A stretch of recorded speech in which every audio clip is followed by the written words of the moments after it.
Big, but will it be a mistake? Picking Nighthaven Labs again. We'll send it to Intera and Jesse to go and find out. Oh, thank you very much. All right, Jesse, not only is this our final match of the day, this is the final online match that you and I are going to cast here this year. Ever? Oh, okay. No, hopefully not ever. Hopefully not ever. I would like to continue working side by side, but whether it be in person or online doesn't really matter to me. We have casted a grotesque amount of Rainbow Six Siege over the last week, almost every day. I think we had 3 days off between like last Tuesday and today. So it's been a lot. But you know what?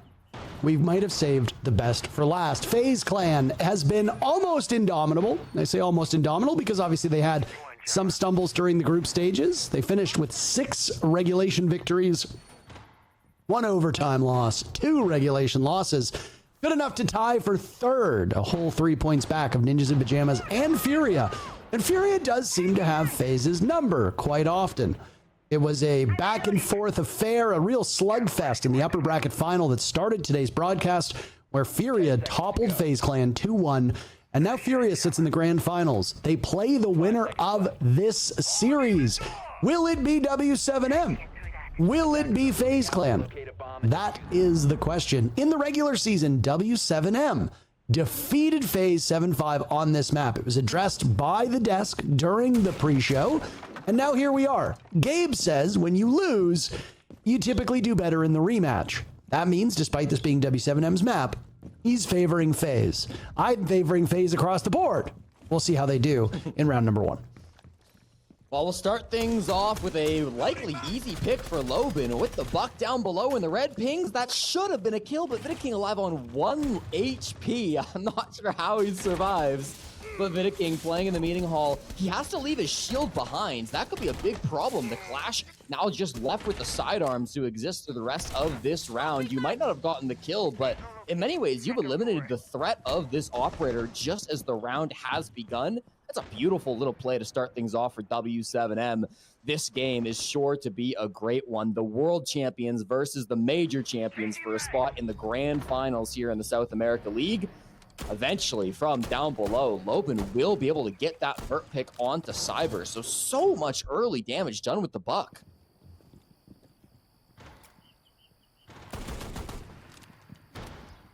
Cyber's been a great player for this FaZe Clan team.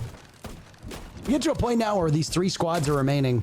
Every single one of them has a ton of depth. It really just comes down to who has the better start and who has the better day. In a best of 1, you don't really have a lot of time to sort out your issues.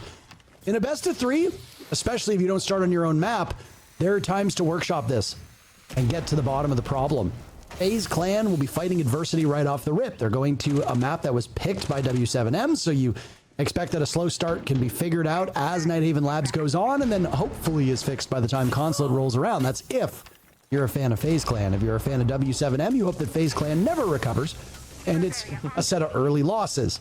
They lost Cyber, now they'll lose Handy. Vidiking potentially on borrowed time too as KDS swings into action. He's inside of Electrical. There's nothing electrifying about this round, Jesse. w7m are pulverizing FaZe Clan. A flawless round will be stopped by Souls, but he only finds a single kill as the round ends a bit early. And w7m starts off strong. Yeah, nice beginning to this game. And again, it's hard to understate how important Lobin was in that matchup, right? Coming in from down below on the butt, gets that 2K entry, effectively a 2K. I guess he doesn't technically kill the Clash, but does so much damage to FaZe Clan. And then they just take that space on the side of w7m. They're inside of Connector, they're inside Electrical, they're inside IT. It's really all you need for a great push on the top floor of Nighthaven Labs. So put together really nicely. Lobin off to a really hot start. He's somebody the desk talked about quite a bit. I know Gabe likes to talk about Lobin, but when he's required to pop off, you know, he can be the guy to step up and make big plays. Certainly can be a bit hot and cold. I always talk about how aggressive he is as a player, and that's a double-edged sword sometimes, but in round 1, it paid off. A lot of game to go ahead of us. There's certainly no ninjas in pajamas, but both of these teams have played a fair bit of siege going through the group stages and now into the playoffs. FaZe Clan found themselves in semi-unfamiliar territory, Jesse, by not making the top two. That means they had to play in the upper bracket quarterfinals. They did not get a bye. The byes went to Furia and Ninjas in pajamas. So FaZe Clan did battle against Team Liquid. It was 8-7 and 8-6. Then FaZe Clan does battle against NIP after their 2-0 victory over Liquid, and it's 8-7, 8-7. Then FaZe Clan has to play Furia, and they win 2 rounds in map 1. It goes all 12 rounds on map 2, and it goes 15 rounds on map 3. This is not a very efficient team. Like I said, there are no ninjas in pajamas, but FaZe has been getting a lot of miles on them as these playoffs go. That could work both ways. It could tire you out and fatigue you, or it could give you more time to shed some of the issues and just be better when it comes to your later matches. So far here on Nighthaven Labs, not better. They lost round 1, and now they've lost the first kill on round 2. Back-to-back opening deaths coming through from Cyber. Very different circumstances, but the result is the same. You lose that early man count, and with that, FaZe Clan really need to fall off the top floor. Dots is taking really good space up there, and the rest of the team are behind him. So that'll be one of the 3 floors cleared for w7m. You got a long way to go. Still roamers here on the mid floor with Souls chucking a nitro cell. Down's Loban, but that should be a pretty easy pickup at the top of rafters. Nobody really in the area to capitalize on that down. Souls perhaps eager to do a little bit more damage, just sitting inside of storage, but w7m shouldn't assume this is clear. It's one of the most common spots to play when you're defending on the bottom floor, and there goes the drone. They know where he's at. I mean, if you're going to lose anybody early, you don't really want to lose Cyber. On his roll, he's the guy that you expect to lose if things don't go his way. Palu has been very, very good, as we come to expect, gelling on this w7m team at a level that, honestly, Liquid wasn't able to get to with Palu on that roster for quite some time. He looks like a good fit. And he's reunited with an old teammate in Vulps as well. He was temporarily on that Liquid squad. w7m moving now towards this basement bomb site. They stop for a moment as all the gas goes out, and you can see on the bottom right of your screen, Jesse, w7m have taken quite a beating here. Yeah, 1 Toxic Babe left for FaZe Clan, though. 0 Nitro Cells. I mean, they don't have a great amount of utility left. Handy will strike back. His second kill of the round cleans up Dots. The Blackbeard going down is actually critical, and the defuse kit gets dropped as well. So some hope here now as Handy retakes the top floor, pressures that flank, and forces w7m to make a choice. And Soul's taking some damage from what sounded like the skeleton key, but he ends up out-dueling Loban all the same. Dodes and Vulps in a 2v4 that very quickly becomes a 2v3. Dodes is a huge reason why w7m were able to overcome that Ninjas in Pajamas squad. The damage that he does here will now allow Vulps to pick up the pieces, but there's very little time left, and he does not have the diffuser. He drops right to a default cam and is finished off by Handy. FaZe answer back. If their earlier matchup against Furia is any indication, it will be a constant back and forth, with FaZe Clan sticking to you every step of the way. The frustration on the side of w7m must rise as that goes on. Big round from Handy to answer back, of course. Never actually retreated back towards the bomb side. I thought it was a full retreat after the roam game didn't really go their way, but Handy instead just decided to rat inside a cafeteria, take that mid floor that was a little bit less prioritized by w7m. Then he's able to get a pinch on Dots, and the second you lose your Blackbeard, you get thrown into the 4v3. I think it really starts to unravel for w7m. Didn't have a great grasp on how to recover from that point because the game plan went out the window and there just wasn't enough time to pull things back. So nice little movements coming out from Handy. That was a 3K on round number 2 as he didn't find any frags in the first round. So good to see him starting to bounce back with the rest of FaZe Clan. Always a little worrying when you lose your first top floor defense, but given the way in which they lost it, I don't think it's going to be indicative of a greater problem for FaZe. And I think it'll be quite formidable threats, I think, through the first half of this game. Attackers must locate and defuse a bomb. Nighthaven Labs is always a good time. I mean, for FaZe Clan, this is a particularly iconic map. Same with w7m, albeit with a different roster. It was the conclusion of SI 2 years ago, and what might be the best game of Rainbow Six we've ever seen. I don't know if either of these teams will be able to beat that particular matchup. There's a lot less on the line. W7M barging their way into this bomb site. They lost dots, but Vulps gets the diffuser down, and 9 players still alive as Cyber almost went 0-3, but managed to get away from the danger. Down goes Handy, who's been the best player statistically through 3 rounds for FaZe Clan. W7M spread out all over this map. Above the bomb site, down below, waiting so patiently. FaZe Clan will double up. Jesse, we've watched a lot of Siege. You know how challenging it is for the defenders to retake from this position. That defuse kit is tantalizingly close, but hold on a second. Souls gets on it. They have to worry about Vulps on the window. Down goes Souls. Cyber nowhere nearby. A run out from KDS, but the timer will give the round to W7M. KDS gets some big picks, but it doesn't matter. The objective is the goal, not frags. W7M answer back. All 3 of these rounds, Jesse, very, very quick. Yeah, I don't think they were expecting that rush coming in through so quickly. In the first 20 seconds of the round, they were in the site and starting that plant. A little odd that they weren't ready for it, just given that Cyber was watching them on the pulse scanner, but I think he was just expecting them to be setting things up, maybe pop open the window and then go do their due diligence up above and around the map. They just sent it straight forward, and Cyber nearly lost his life on the initial entry point. Was still able to back up and tried to help guide some of those C4s, but they weren't able to find their mark. It was a really passive plant spot from Dots just tucked up on the window where they couldn't quite get an angle on it.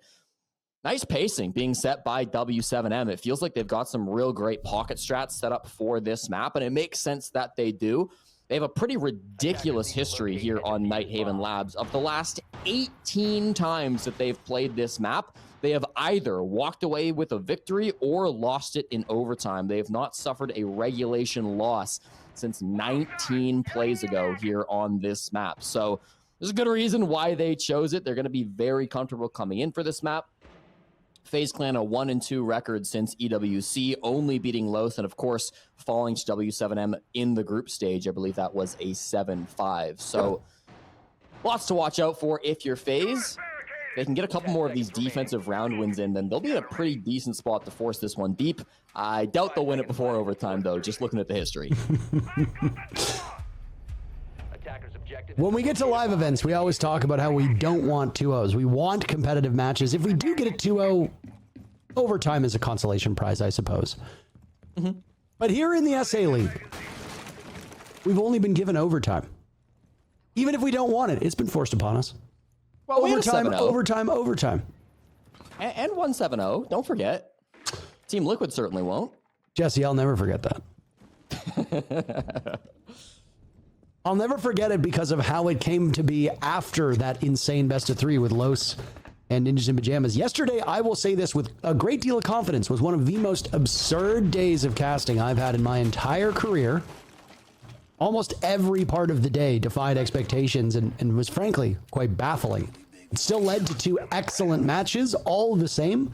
We got to see the final 2 teams clinch their spots at Munich, and now we have seen the consequences of those matches unfold over today's 3 series. This is that 3rd series.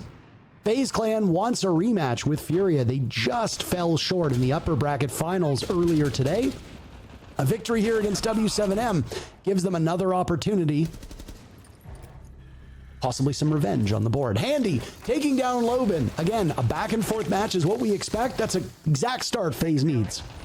Yeah, critical kill, taking down the Ying before she's able to throw even a single Candela. Sorry, Lobin got 1 Candela right before he died. Another one falls as Palu goes down to Cyber, so finally we see him getting on the board, but it's an incredibly impactful round as he does alleviate the pressure from meeting side. Really limits this push. It's just IT really being held now. A little bit of pressure inside Garage too, but what can they do when FaZe offer nothing?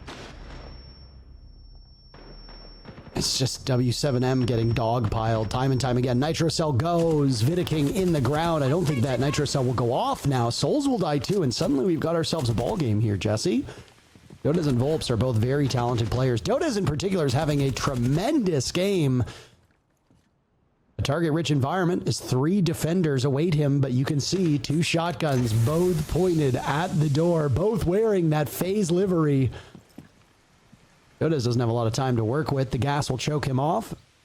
Only an impact grenade stands for FaZe. When it comes to secondary utility, nothing for Dota. So it will just be pure fragging. One shotgun, two shotgun, who knows? KDS credited with the kill, but damage was done by pretty much everybody on the side of FaZe. It was a team effort, as you come to expect, and we are once again tied. Really tough to push that bomb site when you do lose 2 players early like w7m did. l0ben especially, he was solo over towards the top Aqua stairs and then ended up dying, I think, just to a nice little swing at the very beginning of that round. So it ended up being a really tough spot that w7m were put into. Excuse me. It should be a back and forth game between these teams, and we're seeing that through the first 4 rounds. But it's nice to see FaZe Clan playing quite aggressively to match w7m. Sometimes you'll see FaZe go into a game and they'll play quite reserved, especially if it's against an opponent that they respect. They won't go for as many aggressive swings. They'll try to play inside their site. They'll let the enemy waste their own time. They know w7m, if they don't do one thing, it's that they don't waste time. So you've got to be aggressive against this team. You've got to be fighting them in the early games, punishing them when they're a little bit solo, when they're making a little bit of mistakes. That's exactly what FaZe Clan did in that 4th round. Reinforcing wall. Deploying 10 seconds to go. And even Labs has been kind of the redheaded stepchild of the newer maps. Have not seen that much of it here in the SA League. Attackers must locate and defuse. When you include the groups in the playoffs, only 51 rounds have been played. That puts it near the bottom. By the way, we have still yet to see a border. Will we see it tomorrow in Furia versus FaZe? I doubt it. We might go the entire stage without that map showing up. But yeah, Nighthaven Labs is down there with Skyscraper, Cafe, Consulate in the basement of this region. It is overwhelmingly defender-sided, 61% of rounds won by the D, which means FaZe Clan should be in good position. They don't get the first kill, but they trade it right back. They've removed the blitz from the equation, but KDS and Vidaking are dead, and look at that. w7m will go for a very quick plant. We are 43 seconds into this round, 44 seconds in, and suddenly what would be 2 minutes and 10 seconds is now just left to 40. FaZe Clan outnumbered by 1. w7m still holding control on the main floor. Also, around the bomb site, this will be a particularly damning retake for the 2 players on FaZe. They have a Nitro cell. As long as Handy can stay alive and figure out where these attackers are, he can be put to good use. I don't know if they'll have that opportunity. It's gone out. A 7th kill in his hands. Paulu and Vulps are still standing. The Blackbeard of Dots is down. Dots has been having a bit of a rough day. Vulps, he has not, especially this game. Vulps tearing through this FaZe team, playing objective, playing a good gun. And w7m takes the lead again. FaZe Clan perpetually behind on this map. More important than maybe any of that from Vulps, also identifying exactly the opportunities that are being given up by FaZe Clan. That was an incredibly fast rush coming out. Even as far as rushes go, they were in the building so quick. And it's because they recognized exactly what the setup was looking like for FaZe Clan. They had 4 roamers, either on the mid floor or on the top floor. The only player actually in the site was Vidaking. And as l0ben was jumping into the control hall window, once he was jumping in the map, Vidaking was still doing site setup. He was putting Goyos inside of Exo. So that rush was already well underway, and the defense were not ready for it. It was a nice clear of KDS on the Azami top of the stairs. Vidaking fell really early in that push as well to Vulps, who didn't go with his blitz player in through cargo, but instead pushed the Animus side instead, and really did pay off for them, focusing with that defuse kit, getting it on the ground. It's been a tough defensive half, I gotta say, for FaZe Clan. Just the way that w7m are playing has been really annoying to counter, but through 2 rushes, they have been struggling to put things together, and now they go back to the site where the first rush did occur. I imagine it'll be a little bit slower from w7m. In their matchup against Ninjas in Pajamas, Dodez was the star player on this w7m squad. Vulps and Dots were way far off the pace when it comes to the rest of this team. Vulps obviously not getting the memo here, off to a screaming 6-2 start, while again playing utility and playing objective. He's got a very hard role on this team, as does Dots, and both of them did suffer against Nip. But Vulps is leveling up. Paulu's been awfully quiet. Dodez has had the best day of anybody on this w7m team, and it will continue. The fact that Dodez is able to keep pace against a team like FaZe Clan, no disrespect to Ninjas in Pajamas, But FaZe's team is just, they're so practiced, they're so experienced, they are so consistent. They're the defending 6 invitational champions, the defending world champs. And it doesn't look like they've really missed that much of a beat since Boston in February.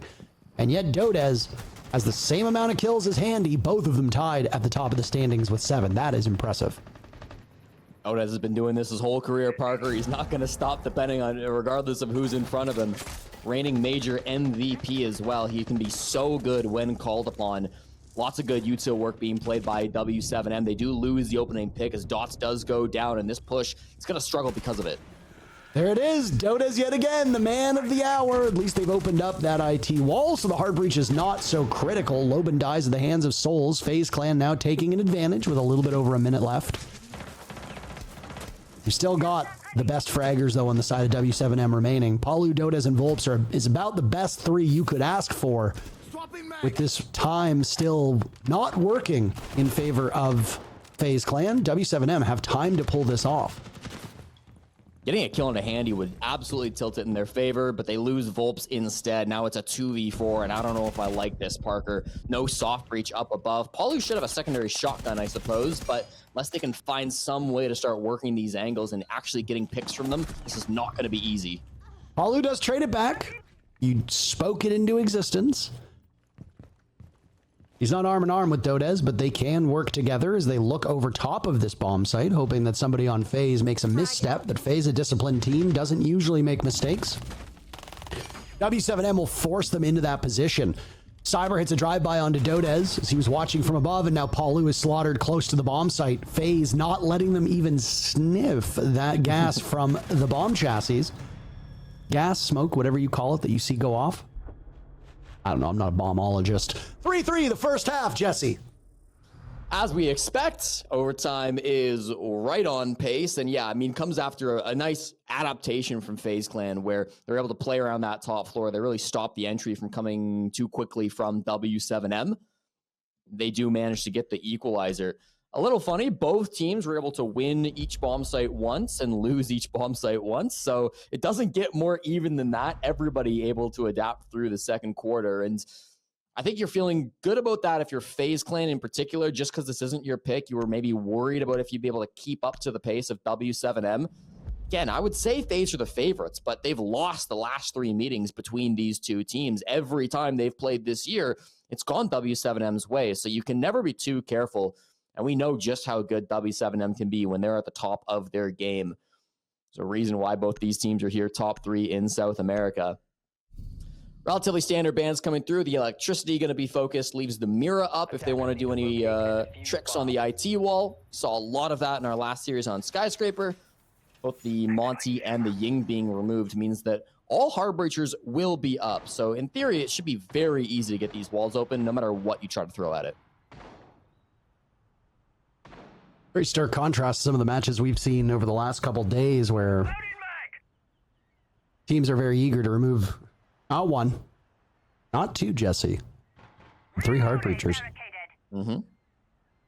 I have seen teams be able to pull off successful executes without opening up that IT wall or without opening up the bottom floor in and around that Exo and Animus part of the map, but it's a challenge, right? I have seen teams attack Old Villa without hard breach. It's possible. I guess. It is not ideal. It is not optimal. And frankly, it is just not smart. But I have seen teams try to do it. This time around, W7M figures that there are more deadly ops that are not something they want to face down. So it does allow FaZe Clan a lot of opportunity to get these walls open, and with that, taking engagements will be a lot easier for FaZe. Yeah, IT going to open up now. I would say IT feels like maybe the single most important wall in all of Siege. The Clubhouse CC wall probably contests it for first place, but that's about it for walls that you could give that distinction to. Opened up nice and wide by Cyber, so they'll have a great opportunity to walk through and make a push through this part of the map. You do need more than just IT, whether that's Rafters or whether that's Aqua or Connector. FaZe Clan will be aware of this. They're starting to get into some of this map. Andy on a bit of a drop. Finding Dots is going to be a problem too, I should mention. With both the mirror window and the clash, there's a lot of one-way angles that will be favoring the defenders. There's a Nitro Cell from Palu. If the defenders want to have their day, it's incumbent upon W7M to do that. FaZe Clan got to pick their side, and the best that they could accomplish was a tie through those first 6 rounds. So now W7M should be in the driver's seat. It's their map. They are going to be on the side that they likely would have picked statistically. This is the best side through all the plays that we've seen of this map. Things will continue to go bad for FaZe Clan. Oh my, Jesse. Get out the broom, because that round was swept into the dustbin of history. FaZe Clan slaughtered a flawless start to the second half for W7M. And if I could be so bold, I gotta say that's gotta be that might be one of the worst pushes I've seen from FaZe Clan in quite a while. I really was expecting them to go somewhere else on the map at some points. They had, of course, the Nomad of KDS at the bottom of Garage, but other than that, it felt like everybody was just trying to force their way into IT up against a Clash, which they had no counters for. The only thing that is maybe a counter is KDS, who of course had those air jabs on Nomad, but KDS wasn't pushing where the Clash was, and also didn't use a single air jabs the entire round. So really didn't feel like they had the proper solutions to the problem that was at hand, most notably the Clash being brought out by Dots. We talked briefly about his stats, but I mean, Dots is probably the most hard support of all hard supports that we have in the SAL. He runs so many shields, he runs so many plant-focused setups where it really is not going to be expected of him to be fragging out, and that's a great example of, yeah, maybe Dots is not able to rack up the kills. Maybe statistically we won't be able to highlight him, but his impact on the Clash was critical for W7M winning their first defense. There are lots of things that happen in a given round that are never really seen on a scoreboard. You successfully drone in an entry, they get 2 kills off of it, and both of those players you droned in were not prepared for the fight. You deserve quite a bit of credit for doing that. Yeah, you're not going to see any actual benefit. The scoreboard has no idea how to deal with it. If you spend the entire round droning, open up a wall, get in, plant the diffuser, and then die, the only thing that's going to show up on the scoreboard is that you have an extra death. It's not going to show all the other contributions that you made. And frankly, the round being won is largely because of what you've done, but it's not shown. You said that Dots was about as hard support as you can get, and for the record, he's only a -13. You would expect his numbers to be so much worse since the start of Stage 2, Jesse. Yet, 121 kills and 134 deaths. That's really not bad for how he plays his role. He's no big bad Nadian, that is for sure. This round, his kills will be critical, as he is the only anchor sitting down in the basement, but the roam game has done a great job of holding on to the verticality so far. Loban, top of IT, yes, maybe he gets opened, but he has not been removed. And FaZe Clan, again, I feel like they've been a bit slow on this push to really accomplish a lot of their objectives. They start to drop in now, and with control of Cafeteria, it feels like it's going to be an EXO push. I like this style of a push. They have some smokes for it as well, so this could go well for them. Looks like they should get an opening pick as well, as Loban gets droned out and easily cleared by Vidiking. So man advantage now, and setting up for a push through the EXO eventually. Back and forth, back and forth, back and forth. These teams are just unable to shake each other. We have yet to see a single consecutive round won by either of these teams. FaZe Clan is due then, based on those numbers. And if this continues to hold, we will just watch these teams seesaw their way into overtime. At which point, frankly, who the hell knows what happens. Palu says, no, I want to actually win our map, and he will equalize. Unlucky timing for Handy, just trying to call the logic bomb. Doesn't stop the push though. FaZe Clan know where they are and where they have to be, regardless of who might be above them. They got to get into EXO. Dots from the anchor position doubles his kill count and will just retreat back to the bomb site. That's a bit of a slip up by KDS, not understanding where these W7M players might be. 30 seconds remaining, and I mean, you've got to get on drones. You've got more intel. You need to do something. The teams will come to blows. Vulps in the ground. Souls joins shortly thereafter. 2 remain for FaZe Clan now with limited time. And W7M are 1 kill away from winning back-to-back rounds. Dots will seal the deal. A big round from him. 2 kills, very high value and very high impact. W7M's lead will grow by 1. 5-3, the scoreline on their own map. w7m, just a brilliant team to watch on this map. Hey, playing around that top floor, they do get droned out initially, right? They lose the opening pick, but immediately Paulo is there to respond. That whole round, he's hunting for his moment, and he gets the perfect timing to shut down Handy, give his team that equalizer to the 4-on-4. KDS's death, I mean, it is kind of suspect, right? He's watching the door. He's just getting caught on the angle. He's doing his best to swing through, but Dots is the one to step up and make that play. A lot of other support players, especially guys who are so focused on being hard supports like Dots, don't like to go for aggressive plays like that. They aren't willing to go for big swings. But Dots, I think, recognizing the state of the game, it was slightly favorable for FaZe Clan. They had all the positioning that they needed to go for a plant just inside of EXO. He realized he needed to be the one to do something. Massive swing came out from him. After that point, it felt like FaZe didn't really know what they were doing. Vidiking in IT for nearly the entire round. It might have gotten him 2 kills, but you got to wonder, especially being on that ram, could he have had more value above the bomb site or helping his teammates during the execute? I haven't really liked what I've seen out of these FaZe Clan attacks, Jesse. I don't know if you believe the same, but they certainly are functioning less like a team, which is one of the hallmarks of FaZe at their best, and more like a bunch of individual players. It doesn't help that Cyber, who has historically been one of their best players and somebody they rely upon to get frags more often than not, has had a very pedestrian start to map number 1. He's towards the bottom of the team. In fact, he is the lowest rated player at the moment by EPS, sitting at 59. He's 0-2 on entry. His cost is 38%. Really, nothing is going well for him at all. And unfortunately, if you don't have your offensive weapons on FaZe Clan able to match the firepower on w7m, because they've got some good gunners on the side of the Bulls, well, what do you have? Right now, it's the support players that are leading the way on FaZe Clan. That is usually a concerning sign. You want your fraggers to be in that conversation, and right now, they're not saying much on FaZe. Attack Timeout will be hoping to address some of those problems. It's always tricky when you're going against a team who are so strong on a given map, and I think w7m fit that description.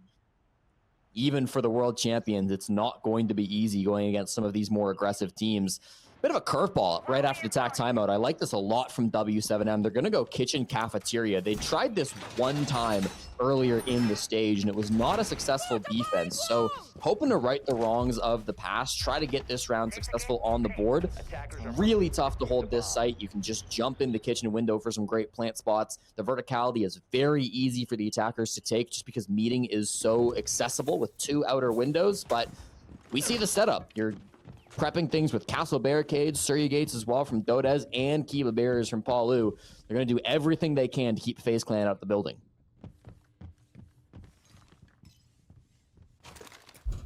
Scopos is a bit of a rarity here on this map.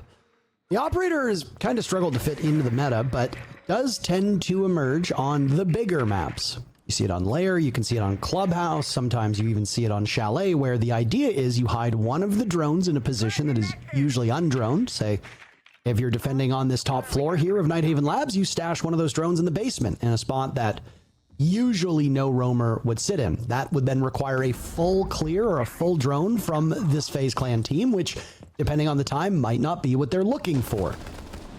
You can then use that for a flank. Of course, the success of a flank will often hinge upon the numbers. If you are down and it's a 2v5 and you try to hit a flank, usually they'll have 1 or 2 people on dedicated flank watch at that time. So it is a bit of a gamble, but I like the idea. And at this point, w7m has a little bit of a gap between them where they can kind of take chances here, Jesse. Certainly not a new idea. This is the only operator Loban ever plays on this site, going back including stage 1 stats. They played it once in stage 1, once in stage 2. This will be 2, and Vulps will be number 1 on the frag list. Takes down Cyber. That's going to be the opening pick, and he's looking for another one. Yes, he will find it. Downs the defuse kit with a brilliant shot onto Vidiking. The captain of FaZe falls, and they're still trying to deal with Vulps in this power position. Oh, I mean, everybody's trying to be dealing with Vulps here in this matchup. He and Dodez combining for 19 kills. Dodez maybe shouldering more weight now. As Vulps is slaughtered, FaZe Clan brings the tally within 1, still trailing w7m in numbers. FaZe Clan find themselves with 50 seconds left on the clock. Diffuser in the hands of KDS. And that's the most damning part, Jesse, is that while KDS has that kit, it will be a 2v4 while KDS is immobilized trying to get the objective down. Handy almost brings the numbers a little bit closer. There's Loban eliminating Handy, so he pays for his crimes. And now Souls and KDS might as well be locked out of this map. 30 seconds remain and things look grim for FaZe Clan. One left alive. It's Souls. He's outside the building. They know where he is. They'll swing him. Jumps into the Surya, jumps into the Barb. Doesn't have defuse kit, so this is not a great position to be in. Almost flashes himself. Stared at by the Clash. And loses the round. Got some vintage Corn Pop 16 play-by-play there, Jesse. Listen, Parker, he didn't have the best chance in that round. I think we all knew it, and that's just because of how good Vulps was at the start of it. There's not a whole lot to break down other than Vulps is a god playing in the top floor inside a meeting. Some ridiculous plays coming out from him, and I truly think that it was his gameplay yesterday that saved w7m, allowed them to get to this position and be at a spot where they're going to be attending the major once again. He had 4 clutches in a single best of 3. Before yesterday, Vulps had 0 clutches in the SAL. After yesterday, he was leading the league for clutches with 4. It was like a 6-way tie, but still, the fact that he went from last to first is kind of ridiculous. I think somebody did jump ahead of him and got 5 earlier today in our upper bracket game, so not still with the distinction, but it's hard to overstate how much of an impact the Vulps had in their last game up against Liquid, and now here against FaZe Clan, he's showing up just as much. This w7m team is making obvious improvements as this playoff goes on, and I mean, obviously that's bad news for FaZe Clan. It's also bad news for Furia if w7m ends up being the team that prevails in this best of 3. I mean, Furia does seem to have w7m's number, whether it be because they just channel the spirits of the former Orga they used to play with or not. I'm not entirely sure, but either way, I mean, it'll be an interesting stylistic matchup. Vulps has just been getting better the longer the day has gone on. Dodes has been as consistent as ever. Dodes a plus 49 through stage 2 in all of the playoffs. Paulu nipping at his heels at a plus 47. Dodes entered this contest, at least by my numbers, and I'd have to sync them with yours, at 183 kills, closing in on that fabled 200 frags. With how many maps w7m has played, it would surprise me very little if he hits that. He's very, very close, and will likely do it in the next map, because we will have Consulate no matter what happens here. The question is whether Chalet will emerge. With the way it's been playing here on this map, I still think FaZe has a chance on Consulate, but w7m just looks so warmed up from their earlier matchup. FaZe Clan are not playing like the team that came within 1 round of beating Furia earlier today. They just have not been a great team attacking on this map in particular, Parker. Feels like there's a lot of things that they're not able to get going. They're very slow in the plans that they do have on Nighthaven, and they need to find an answer now or never. They'll have to win back-to-back-to-back 3 different sites, most likely on the attack. So it's a tough job at this point. Decent work on the IT breach. You can crouch through it at the very least. They don't have that thermite after it got banned in the last round, so they have to work with what they have. But Vulps just cannot be stopped. Pushes up to IT, gets the pick onto Souls, and it just feels like he is on a mission to make the grand finals. You got a good shout. There goes Handy. FaZe Clan getting absolutely pulverized by this w7m team. Dodes now on 12 kills, as he can continue to go even higher, now playing very close up to a Kiba barrier that on the other side is just the 2 kills of Cyber. With the way Cyber's playing, I feel like in this particular matchup, you and I would have a good shot of taking him down. An uncharacteristically poor match, but they do manage to flush out Dodes so well. This gives FaZe a big opening, and it should also give them some control of Rafters. This is kind of the moment where we need to see Mr. Netco show up for FaZe Clan. He's playing here in the 3v4. They don't have advantage, but he's on probably the best gun that they've got. And he's walking his way into Rafters, staring at dots on the Clash as well, feeding all that information to the team. They've got to contest with close-range shotguns. They need somebody to slip up on w7m. If they just wait around, eventually they're going to lose on time. I mean, w7m can just sit and wait. So pretty, they don't really need to do too much. Dots takes out KDS. The fire will continue to spread. That's a gift from the grave from KDS, but it doesn't do enough damage to take anybody from w7m out of the fray. 4 defenders now sitting and waiting. FaZe Clan need to go. They are losing out on time. Cyber with 1 traded back, and Vidiking in the midst of the site with nothing. Loban finds the final 2 kills, and w7m wins their own map, taking down FaZe Clan and sending us to map 2 up 1-0. This first map, who is making it to the grand final? Is it FaZe or w7m? Consulate will tell us more with Antero and Jesse. I mean, it's a great question to ask. I, right now, have changed things up, Jesse. I'm putting my money on w7m. They were firing on all cylinders. They were clicking as a team. They were working together. They have shown resilience in their matchup against Ninjas in Pajamas, where missteps could very easily have led to NIP taking advantage of that and ultimately winning the series. But w7m has been so robust and so formidable that FaZe Clan looks like they've kind of fallen asleep between these matches. I'm sorry, I'm a little confused, Parker. Was there like a SAL down at the beach or something? Are you saying it's because I'm blowing a lot of hot air, or? No. Was there like 50% off or something? Because it feels like every single person except for me is loading up on flip-flops. We had every single person in this talent pool predicting FaZe Clan to walk away with this series. And now they lose 1 little map their opponents pick, and all of a sudden no one has faith? Everyone's walking around flip-flopping their prediction. I can't stand for that. This is FaZe Clan we're talking about. The world champions. The team that have made the grand finals of the South American League for the last 5 straight stages. This is not a team that finishes below 2nd place in South America, and just because they lost their opponent's pick, I'm not ready to write them off just yet. They got a tough task attacking on Consulate, and I think Hap is right.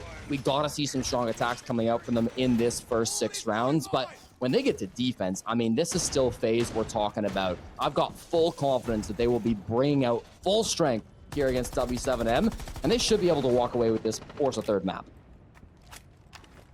Did I miss you saying that Fast Ann did not flip-flop on the w7m conversation?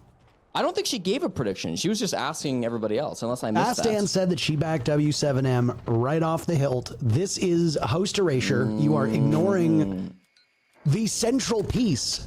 The woman who holds this entire broadcast together, the glue, the host. You are not allowing her to speak her mind. She said that she backed w7m. 1 less pair of flip-flops, please. Well, me and Ann will be outside of the beach. We'll be up in the mountains in our steel-toed boots where we are firm in our beliefs, even if we disagree. I can respect that from her. Jesse, do you know how to swim? Not well, no. I can. Jesse, do you know how to survive. ride a bike? Not without training wheels. Attackers have located a bomb. The defense rests, Your Honor. I missed a lot of things. I was playing too much video games growing up, okay? I'm sorry. Is that so much of a crime to not know how to ride a bike or swim? You would fail spectacularly at 2/3 of a triathlon. I'm a good runner. You could conceivably run. That is about it. I'm a good runner. I'm fast. We are half the way through round number 1, and unlike what we saw on a lot of Nighthaven Labs, these 2 teams have yet to collide. Tachanka's pick rate steadily increasing as this playoffs go on, irrespective of the map. Very popular on Bank, but also finding a place here on his top floor bomb site of Consulate. Right now, the advance from FaZe coming through Visa. Another 30 seconds gone. Very little has happened. Vidiking taking some damage. There goes Dodez. The top frag from the previous game gone. Vidiking and Handy will soon join. w7m taking an advantage as the guns on the side of the defenders ring true with 45 seconds remaining in the round. Vulps great with that secondary on to Tachanka. He's hungry for more. Still just playing inside a meeting. Might find souls quickly here, but he somehow dodges the bullets like Neo. Still with Parker, though, a man disadvantage. This doesn't feel good. No, not one bit at all. You need a big game from Cyber. You need a big game from Vidiking. These 2 players have to bounce back. They cannot continue this trend of underperforming against w7m that we saw on Labs.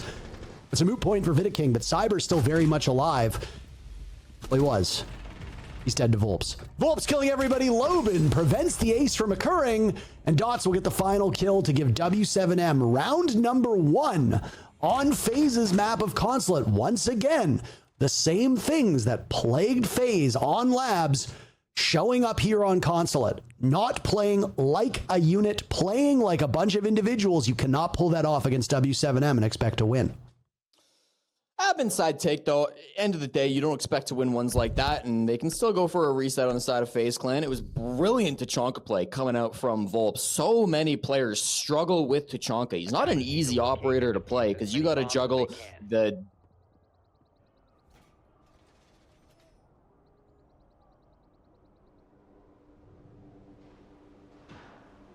Attackers have located a bomb.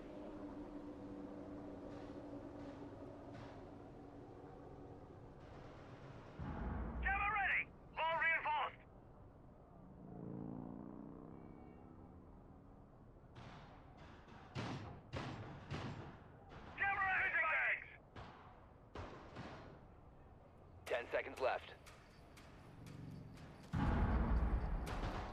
5 seconds left. Attackers are heading out to defuse a bomb. Initiating jammer. Electroblock is active. Loading new mag!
We're back! I think FaZe Clan won.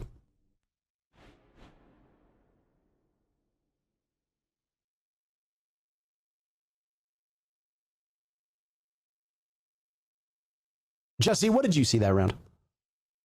I saw, honestly, a brilliant attack from FaZe Clan as they were able to push through the map and 5 kills. No, we didn't actually get to watch that round, unfortunately, Parker. But locate and defuse bomb. We'll talk about that before the game really started. Something that Hap was touching on in the pre-show, how really important that we do see some strong pushes coming out from FaZe, especially because they just weren't really finding a lot of attacking success back on Nighthaven Labs.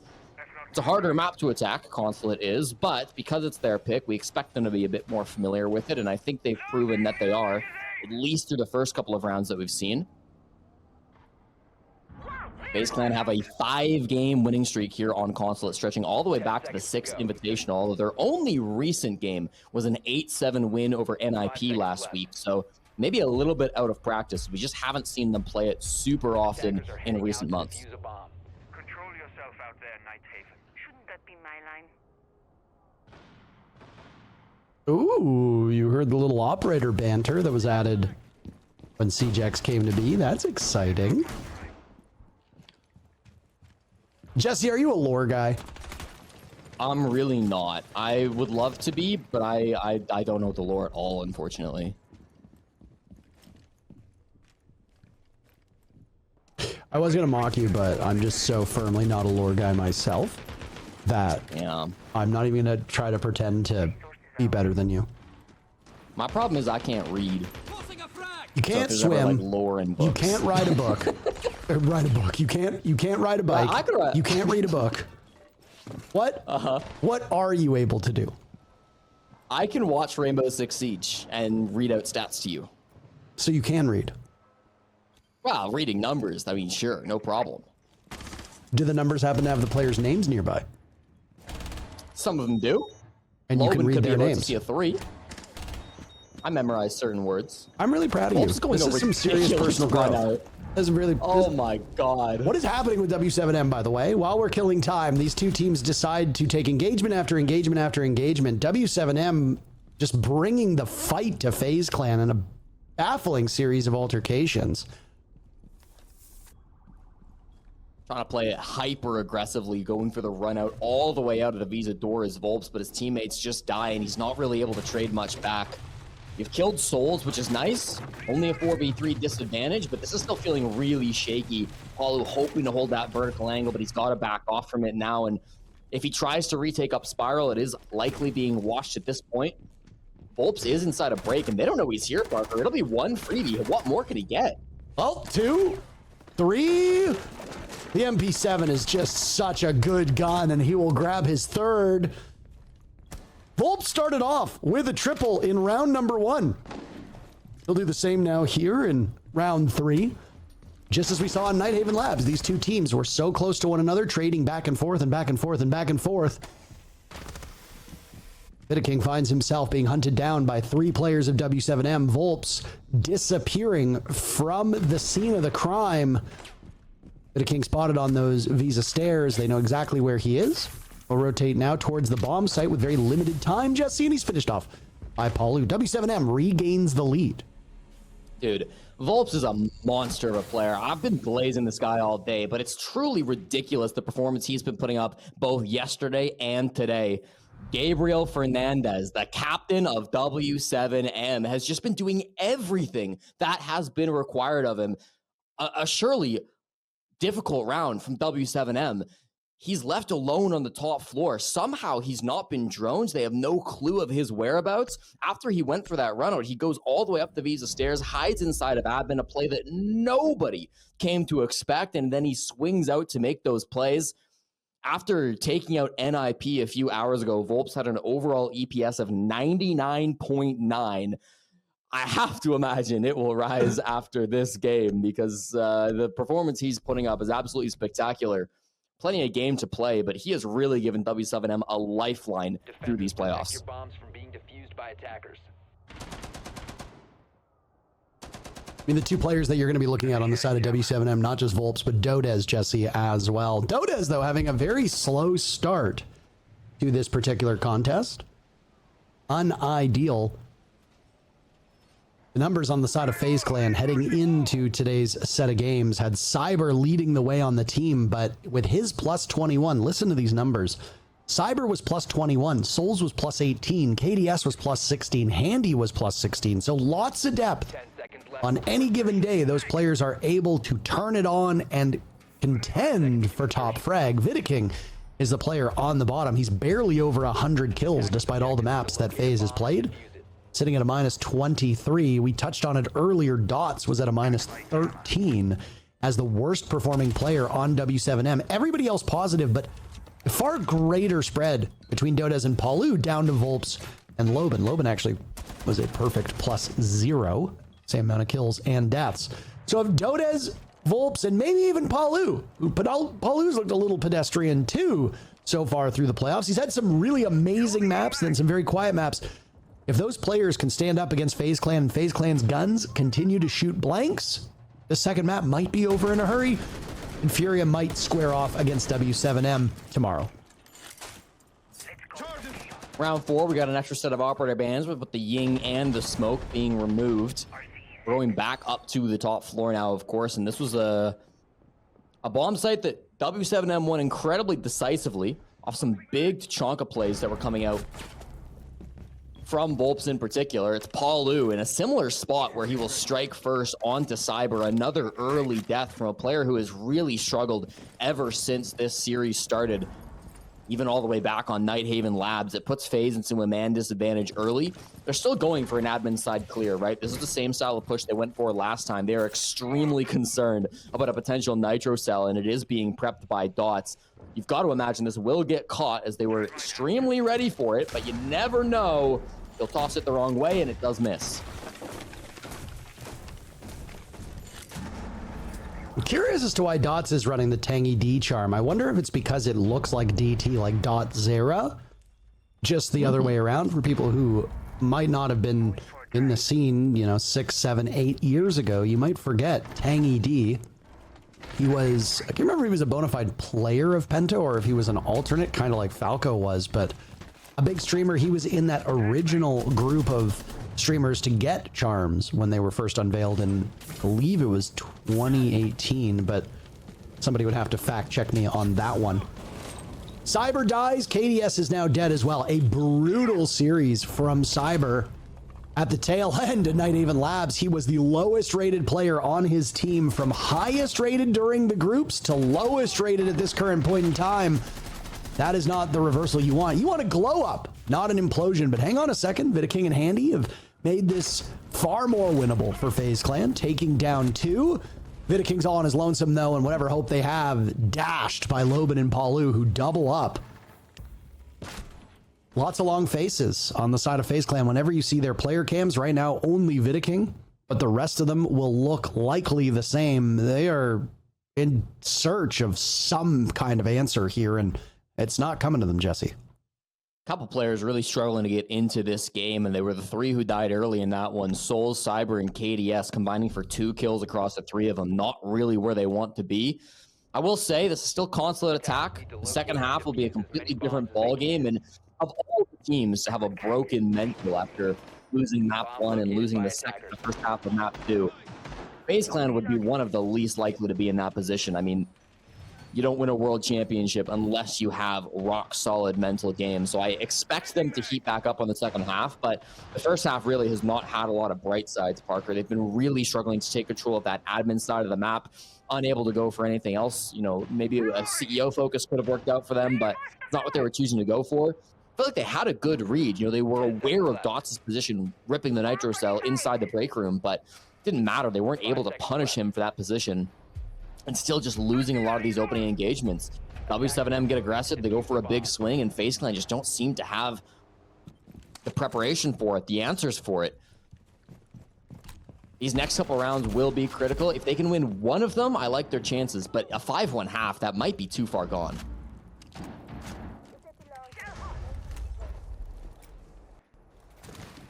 At this point, the proverbial runway is getting real short here, Jesse. Like I said, w7m has been making steady improvements throughout all of the playoffs. He toppled Los 2-0, and so relatively dominantly in map number 1. They had a contest in map number 2, but that's okay. You don't expect both of them to be a cakewalk. They got slaughtered by Furia. But since then, w7m have been in relative control. Team Liquid to give them a bit of a scare yesterday in map number 2, but beyond that, it was w7m doing what needed to be done, escaping in that 11th round of the 3rd map to put Team Liquid out of contention for the major, and w7m in the process clinching the last spot for Munich. Then, despite the scoreline, it was a really hard-fought match against NIP that we saw just a couple hours ago. 8-6, 8-6, and now here against FaZe Clan. They are just hard to shake. FaZe Clan's a team hard to shake. w7m finds themselves same area right now. Push struggling to get a whole lot done. It's going to be a backside focused push, and w7m certainly know this. We saw Dots trying to hold a tight angle, and Obviously, this will be heard as the players start to take control of servers. They do have a couple of players up above as well, most notably Handy, and Cyber is chilling in Visa at the moment. So they've got a couple other dimensions to this, but primarily your focus is going to be pushing in through the back. Lots of teams will do this with a Monty, but FaZe Clan refused to bring a shield. Bulls gets an entry pick. That's going to be the first frag from down on this server side where you clean up Vulps, a monster in the server, only his second death in 5 rounds. And Vidiking here with his team. That's 2 picks from the combo pushing through server side. At least you've been able to take out one of the main offensive threats. A very good round from FaZe Clan, but there is still time for w7m to get online. Dots will help, Dodes will help as well. Cyber finally gets a kill. It's been quite a while since he was able to add to that tally. Tucked into the corner, Loban almost surprising them, but missing a golden opportunity, and KDS does double duty, immediately pivoting. He finds the final 2 kills. FaZe Clan within 1 round. Not all hope is lost, but you need more of those types of rounds. Again, FaZe Clan playing like a bunch of individuals. That round was real bona fide team play, and you see the result. FaZe Clan wins. Really nice play from KDS. Statistically, he has been the best attacking player on FaZe Clan since Stage 2 began, but has struggled a little bit more on the defensive side of things. So he would be the one player that you really want to see showing up in the first 6 rounds for FaZe, even on a defender side of map like Consulate. And that's him finally getting on the board with 3 kills. He's not the entry fragger for this team. He's not the tip of the spear who's making the space, but instead he's able to kind of lurk around, take advantage of where all the eyeballs are on the side of W7M. Lots of those players were focused towards server side. They were watching for where the push was coming from, and rightfully so. There were some dangerous gunners coming from that side of the map. We just saw with both opening picks being played by Vidiking and Souls, but really, it was KDS who was the final nail in the coffin, the real threat lurking at the bottom of yellow, and he does a great job of getting FaZe to that 2-round marker that we really wanted to see from them in this first half. Attackers are moving to defuse a bomb. The attackers Very similar to what we saw in map number 1. These 2 teams just trading these rounds back and forth. Maybe not as clear-cut. W7M did win consecutive rounds in 3 and 4. But still, a 3-3 scoreline feels likely, providing that FaZe Clan can attack this bomb site in unison. Obviously, that is easier said than done. They brought a very pugilistic lineup, as we refer to it as. Basically, every gun on the side of FaZe Clan, Jesse, is excellent. It does a considerable amount of damage. And while they might be a bit low on utility, the utility they have needs to be placed appropriately. Loban gets downed by IQ on that window. Cyber hoping for a kill. There goes a nade, and they both scoot out of the way. How did he still die to that? A confusing situation, and W7M suffers 2 casualties in very quick order.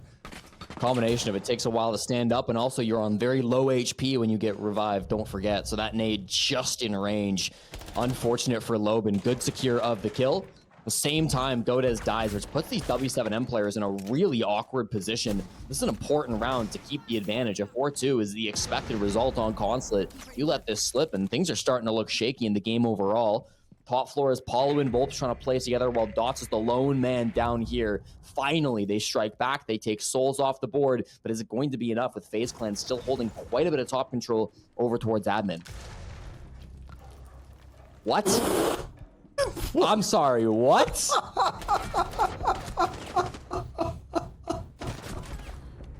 It was just, look, it was just that there was, you passed it off to me, there was a bit of silence, and then you just hear boom, and then Vulps is the only one who dies, and it's like, okay.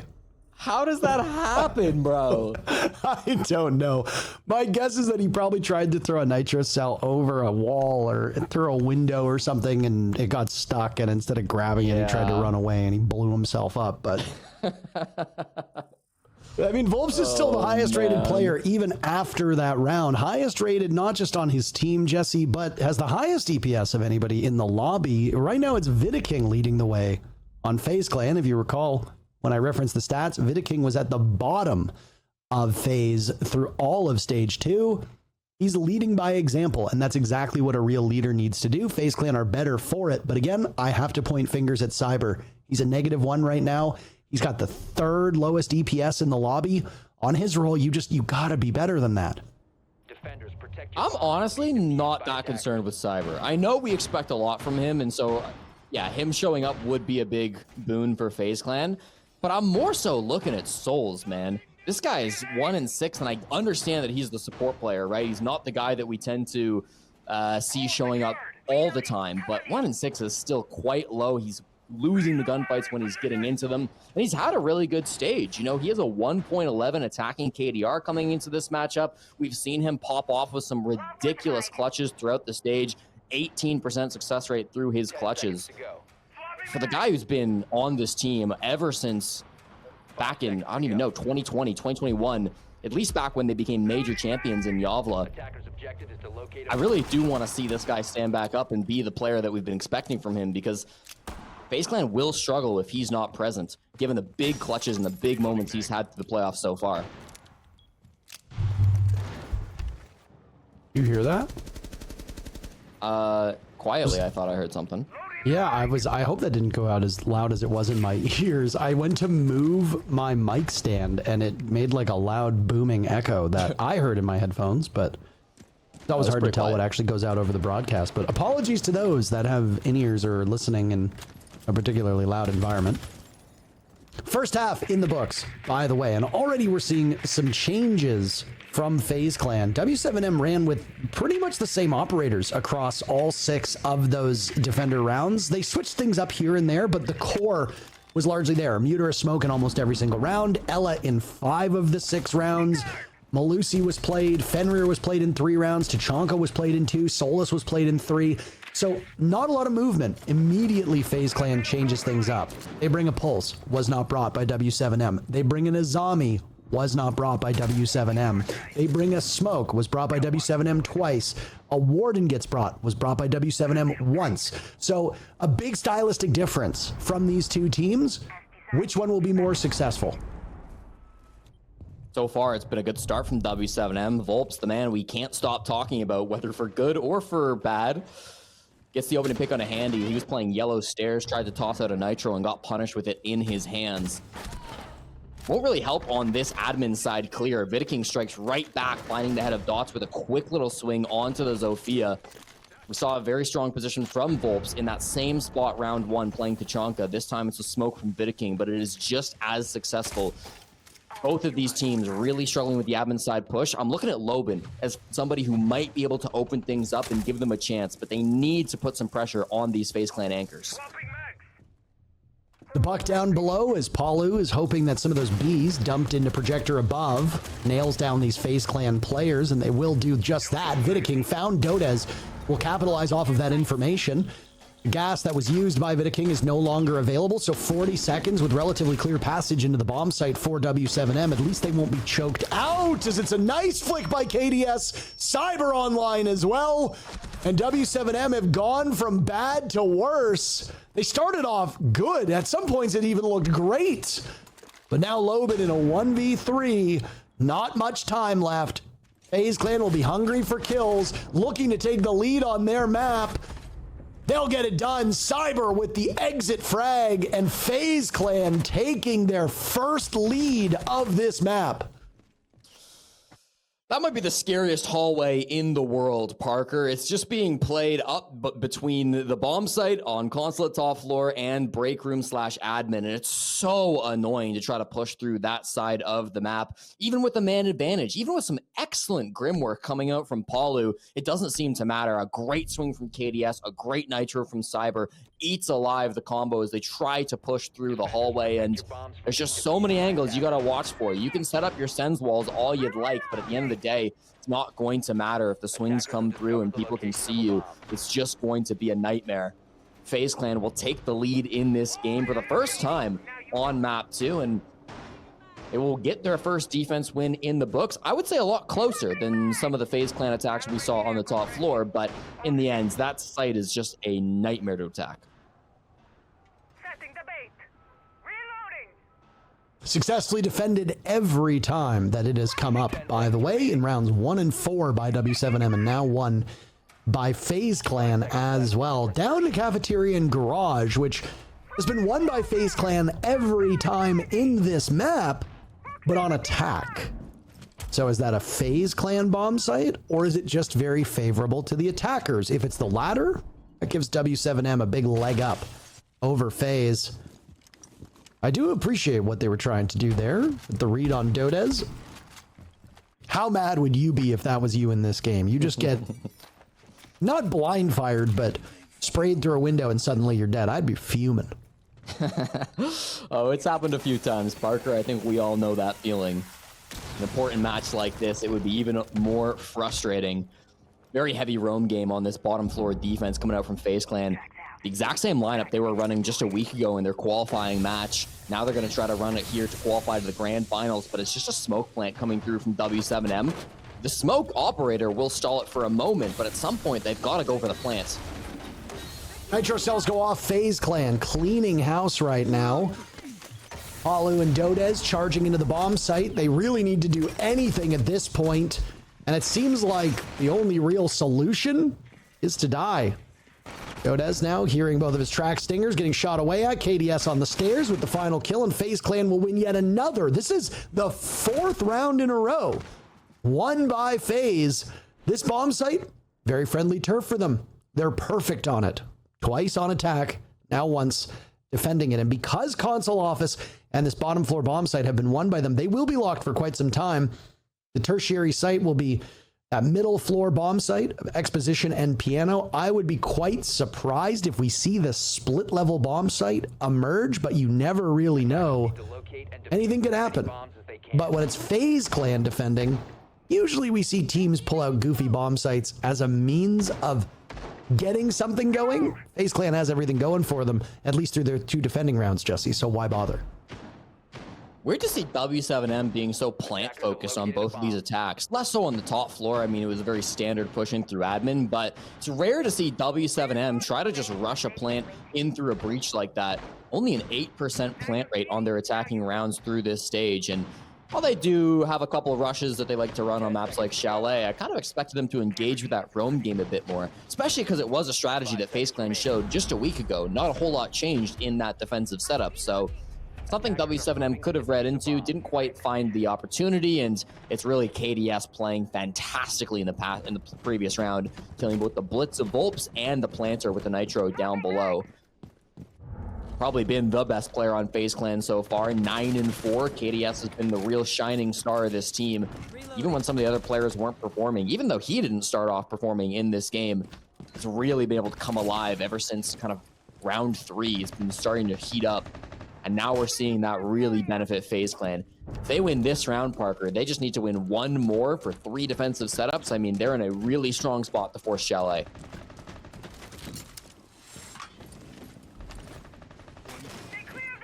I would like to see us end on a 3rd map. Again, you and I have been in this 3rd map overtime loop time and time again. Groundhog Day, I suppose you could say.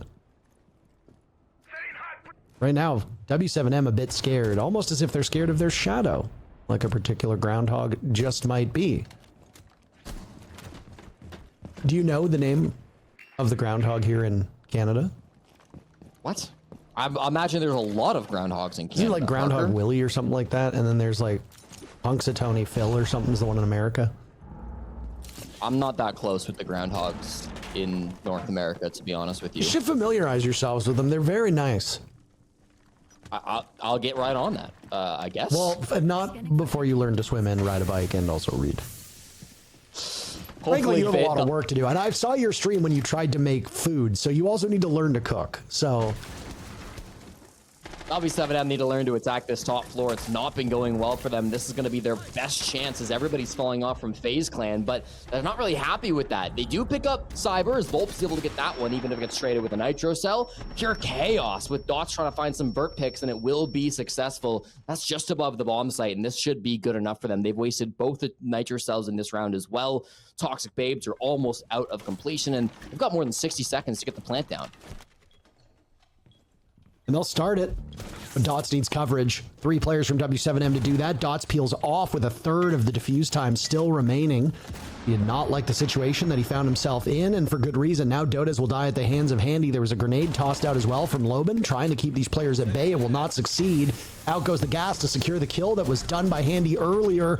Vulps and Dots now on the board, and Handy will have to clutch out. Handy has been nothing short of incredible over the last 20 seconds, but he will have to go from incredible to godlike. And unfortunately, sometimes even the gods themselves will bleed. Vulps, the exit kill in that round. FaZe was starting to run away with this. W7m says, not quite so fast. One round separating these two teams, Jesse. And Handy, you know he wanted that clutch, right? I mean, he's been struggling a lot through these playoffs. He was one of their best players in the group stage, but through 8 separate maps that FaZe Clan have played in playoffs, including map 1 of this series, he has not posted a single EPS in triple digits. He posted 2 separate 99 games, which is pretty damn close, but not quite there yet. Hasn't really had his impact be felt throughout this playoff run. Hasn't stopped FaZe Clan from making it to the major, but if we don't see him shining, it's going to be tough for FaZe to make it to the finals and eventually beat Furia if they go on to play them tomorrow. That top floor clear was eventually quite strong from w7m. I was worried that they didn't initially get many kills as they cleared through the top floor, but then they made up for it with their verticality. Even the Blackbeard getting involved to find some of those frags late into the top floor clear where they were able to get that man advantage, and then it all happened so quickly that FaZe Clan really didn't have a great leg to stand on for their defense. The Grim gets banned out. Again, I thought Palu was using this operator excellently on their top floor clear and set them up to win the round, attacking onto the top floor, even if they eventually stumbled in the end. But 10 seconds left. doing it without the Grim is going to make it even more difficult. I think Palu, again, has been so good with that op. Reload! Attacker's objective is to locate a bomb and defuse it. C-point secured. 12 kills for Vulps, by the way. 9 for KDS on the side of FaZe Clan. But again, FaZe very consistent. No real surprise. We reference those stats from the groups when most of these FaZe Clan players had roughly similar KDs. And, well, Souls has 5 kills, Handy has 6, Vidaking has 7, Cyber has 5. They're sharing the weight. They're sharing the load. That's exactly what you need on a team that can close this out and match up against the best of the best. But there is a certain killer instinct that's been missing from FaZe through much of this series. Drone active. Imagine it would be a bit more of a blowout on this map. Maybe it would have been a touch closer on map number 1 as well had FaZe's fraggers showed up, but Night Haven Labs did break quite decidedly for W7M.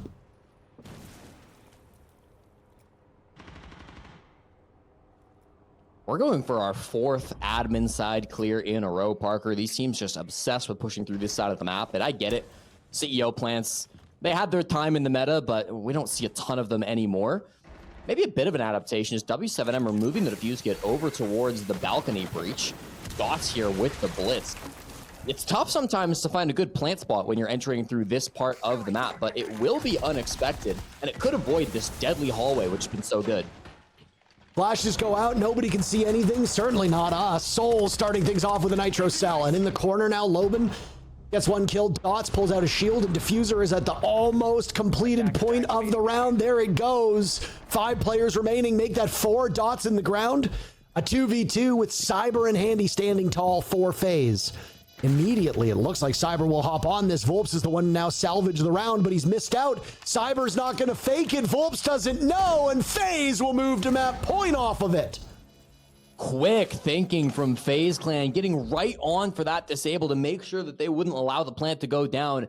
Critical play coming out in the late round. And listen, we were asking a lot from Cyber. I think we're starting to finally see him come through and showing exactly what he is made of. Excellent defensive round coming through from FaZe Clan. Cyber and Handy working so well together in the coverage. I was about to go on and praise Dots and Loban because I thought their coordination was so good to get the plant on the floor to begin with.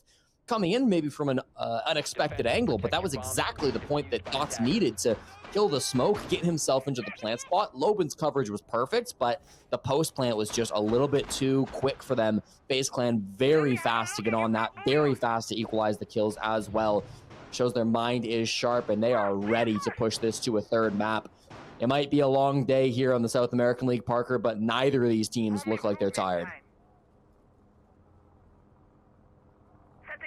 +1. Feels like it's gonna go deep. It feels like it's gonna go deep. 10 seconds remaining. Map 3, Jesse, yes or no? Are we gonna see it?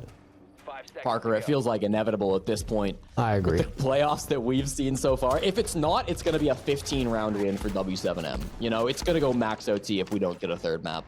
Keep in mind, w7m prevailed over NIP with this scoreline being against w7m both times. They were able to overcome this deficit, win 2 rounds, go to OT, and then succeed in overtime. To crush NIP's hope of a deeper run. NIP taking a swift exit from the lower bracket, leaving us with just these 3 teams. All that said, while there has been some really great play, there's been some obvious missteps committed by FaZe, by w7m, and Furia is going to be watching this with a little bit of glee, I feel like. They face the winner of this matchup. It might be w7m. We might see it happen through Chalet for FaZe Clan. Same exact roam, FaZe run every time on this bottom floor bomb site, and once again, w7m struggling with it. It's not a rush this time. They're going for the clear, but they still lose Palu early. They get onto the top floor, but just as Dots drops, everybody on the defense drops as well. They're all back on the mid floor. Dots is terrified of the smoke, but we know that there's nobody past it. Some drones will start to clear through, and with this shield, we'll start to find out it as well. But they're wasting so much time with this, Parker. They're expecting an aggressive top floor roam, and that's just not what FaZe Clan are offering in this round. Instead, their roamers are still located mostly on the mid floor. It's just Vidiking who's still kind of playing on a roam, but even he is on the stairs ready to rotate back down to the site if he absolutely needs to. FaZe Clan are happy to concede this ground. They know they killed out the Hibana. That will be the only hard breacher on the board. So that garage hatch is going to stay closed the whole time. The main garage breach will stay closed the whole time. You really can just sit back behind your reinforcements on the bottom floor now, Parker. You're feeling really strong about your spot. Yeah, I mean, and this is FaZe Clan playing more like a team. It was something that was absent through a couple of those attacking rounds. Admittedly, it is harder to attack as a unit than it is to defend. Defending, you just let the map work for you. FaZe Clan very comfortable here on Consulate. Defending side, the preferable side for FaZe Clan, and we are seeing exactly why that is. They've managed to take 3 of the 4 defending rounds, and they closed that gap and now built themselves up quite a nice lead. This was the same bomb site that was won by FaZe back in round number 8, and I don't think we are going to see much more of this map, especially if FaZe keeps playing this way. And Nitro Cell limits w7m to just 3 players. Smokes, they're going to try for a plant. This didn't work at all last time, and now the odds are even worse against them, but Dodes opens up for 1, so maybe there's hope. I was going to say, Dodes being 3 and 10 is exactly how w7m loses a map. 4 and 10? That's better. But that's all he's going to get. He'll go up to 4 and 11. Dots on the shield against 4 players from FaZe Clan. A feeding frenzy. They're throwing everything at him, maybe even the kitchen sink. But the only thing sinking is w7m's chances. FaZe Clan takes their own map by a similar scoreline to what w7m did on Nighthaven Labs, and we will need a 3rd map to find out which team moves to the grand finals to play against Furia. Our very final map of the day. Jesse, you're a numbers guy. And I'm going to drop a number for you that are good. That's going to make your eyes pop out of your head like Wile E. the Coyote or any of those old cartoon characters. If you consider that a map that does not go to overtime has a maximum of 12 rounds, and all of the games obviously that went to overtime are 15 rounds, in the last 2 days, you and I have casted, not including what's about to happen in this map, 125 rounds out of a possible 138 rounds. So across 4 best of 3s, without overtime being needed, there are 13 rounds that could have happened that did not happen. That's it. Yeah, that's kind of ridiculous, isn't it, That Parker? is absurd. There have been nothing but bangers in the SAL. And listen, I wouldn't have it any other way, okay? That means we've been witnessing some ridiculously good games. Yesterday, I think in particular, had some of the best games that we've casted in a very long time.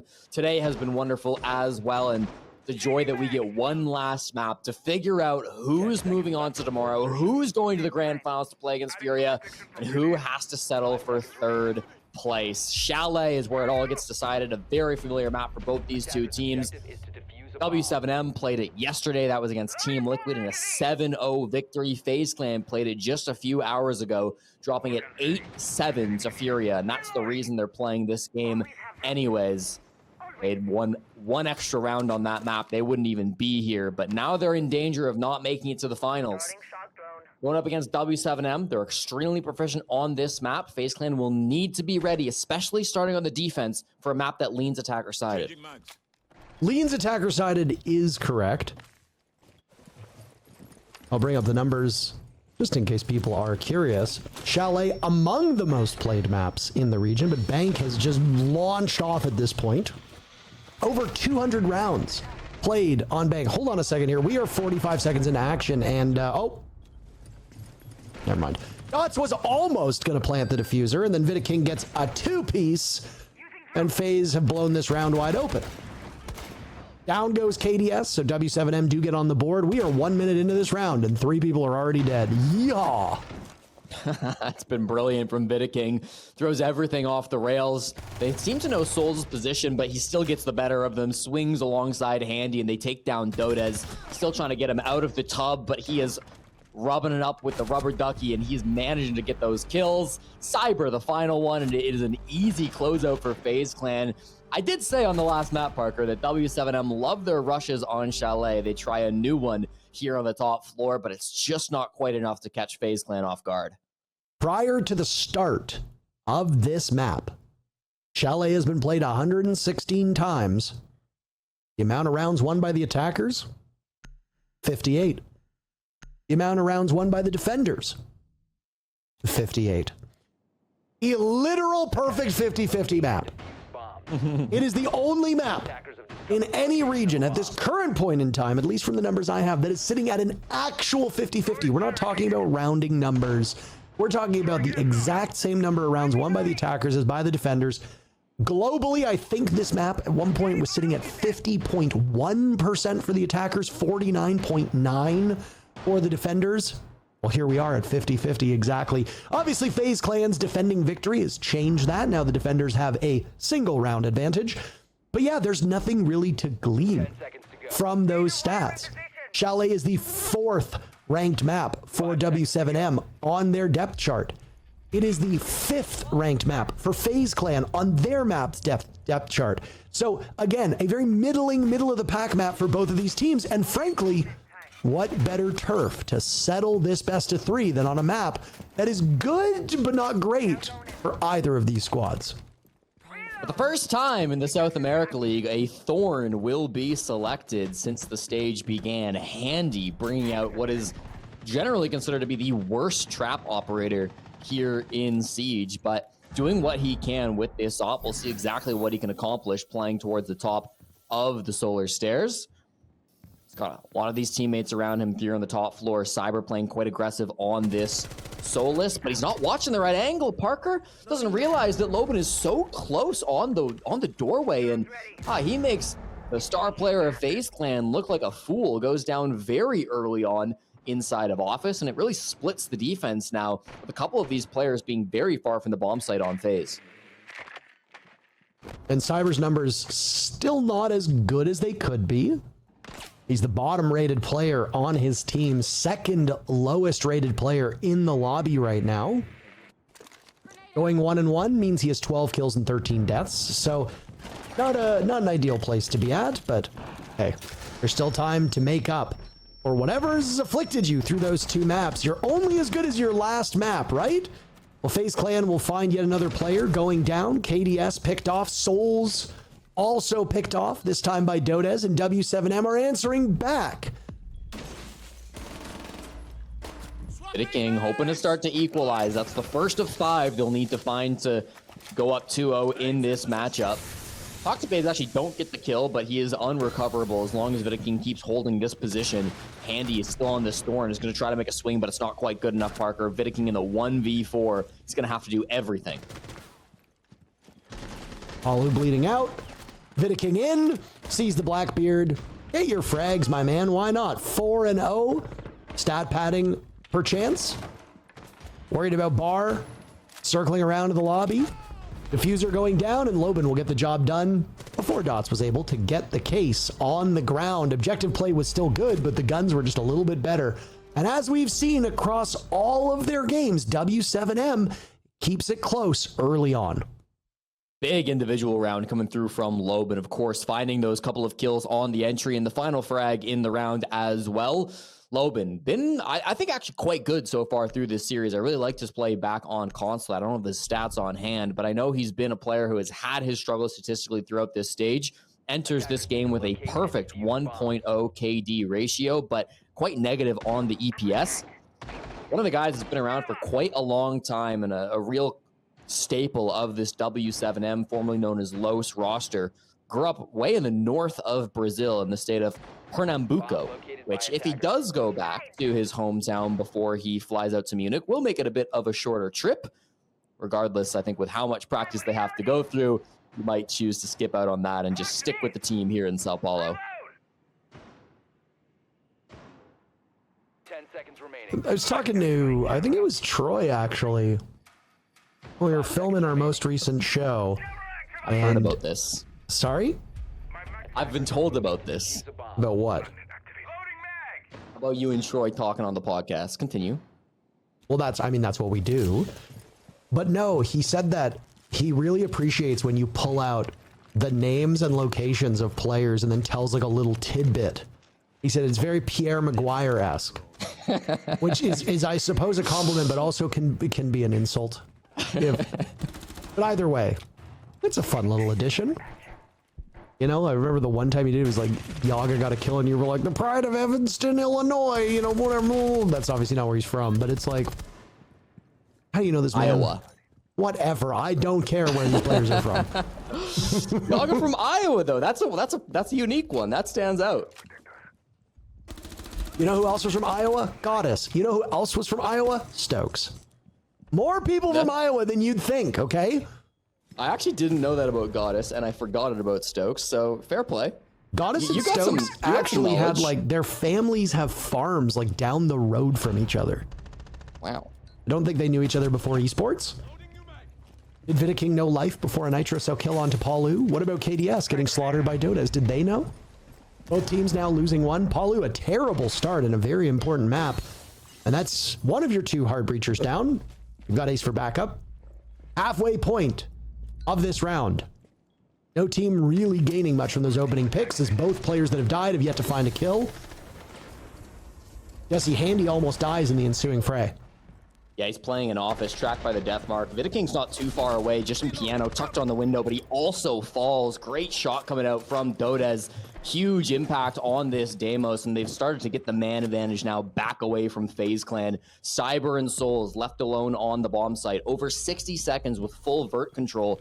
You don't have the best soft breach, but I mean, you still have this pistol from Dodes, which does a ridiculous amount of work if you can play the vertical. Still trying to do so from just outside the building, but Parker, they got plenty of time to enter, rip up the floorboards, use the last tracker that Dodes will have as well, and then they're going to be in a really good shape to go for this execute under the smokes, played by Loban.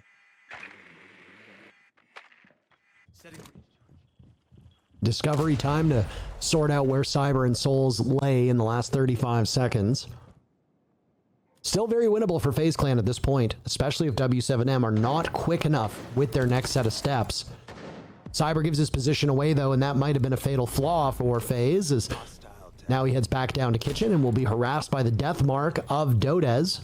Both of these players knowing where one another is. Cyber's a good shot, but Dodes has just been so much better today, even with a small setback in the previous map.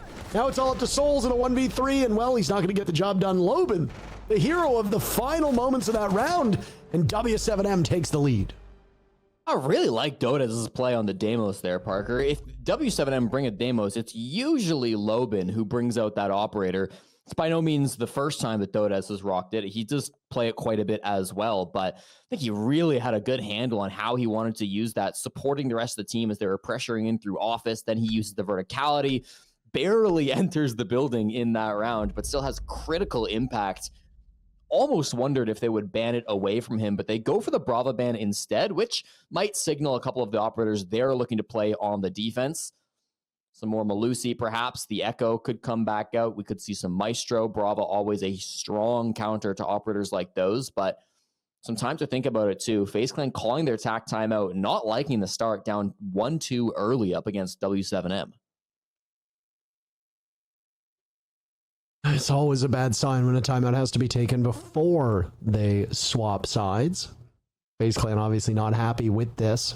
You can see on the scoreline, Vidiking had 4 kills in a ultimate losing effort earlier in this first half. Beyond that, you can see that the offense has sputtered for FaZe. Only 4 kills outside of Vidiking. And again, Cyber having a tremendously bad matchup here. I don't know what it is. I mean, the only player statistically worse than him at the moment is Dots. Now, before we say this, Palu is also having a really, really rough series, but it's made up for by Vulps' dominance. Loban is now online, actually passing Dodez, largely because of how bad of a game Dodez had. I think it was 4-11, the scoreline on Consulate. Quite bizarre to see these star fraggers get so swiftly shut down. And it's not like one fragger's doing well and that's why the other one is doing poorly. No. They're just being either fed wrong information from drones, or they're not being given opportunities, or maybe they're just having a bad day. Cyber did not have these issues against Furia, for what it's worth. FaZe Clan's numbers against Furia were not very good. Only Souls went positive on the team, but Cyber was dead even. If Cyber was dead even right now, we likely wouldn't be in a third map. So certainly not been the best of games for some of these FaZe Clan players, but listen, they're still very much in this series. One way or another, they've gotten to map 3, and they're just a few rounds out from qualifying to the grand finals. This tack timeout, if it can fix their problems on defense, if it can start them off strong in the second quarter, then that could make all the difference in the world. The drones are very strong from w7m, though. I think they just caught Cyber lurking down here inside of games. Bombsight is top floor, don't forget, so this is a very far off roam. That time, the drone will certainly see Cyber, and Cyber will be recognizing the fact that he's been droned out, but they don't have a great way to clear him just yet. A hop in through this window will be certain death for Dots. Never mind. Dots bobbing away in front of the very eyes of Cyber. As Dodez drops, Dots will join him. Cyber finished off. Cyber's going even here, which is better than most would say. The advantage on the side of FaZe this timeout.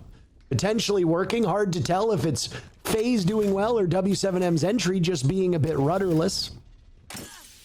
Palu yet to find a kill. Again, his numbers have not been particularly good. Loban very quickly creeping up this w7m depth chart, and he'll give Vulps a run for his money. His FaZe can sit pretty. Jesse, 4 kills in the first minute. Leaves us with 1:30 to go, and w7m time to figure this out, but will they be able to is the question. Two players who have had very different first quarters. 6-1 from Loban, 0 for 3 on Palu. They've got to find some way to put this together. That is a nasty angle being played by Handy with the help of the Kiba barrier. They could go for a plant. They have no smokes though, so it's going to be pretty difficult with Loban dying on the piano window. Palu is an excellent clutch player. He thrives in the late round, but this one feels like it might be too much. At least get 1 kill, right? I think that's the high water mark at this point in time for Palu. As the castle at KDS is looking long range.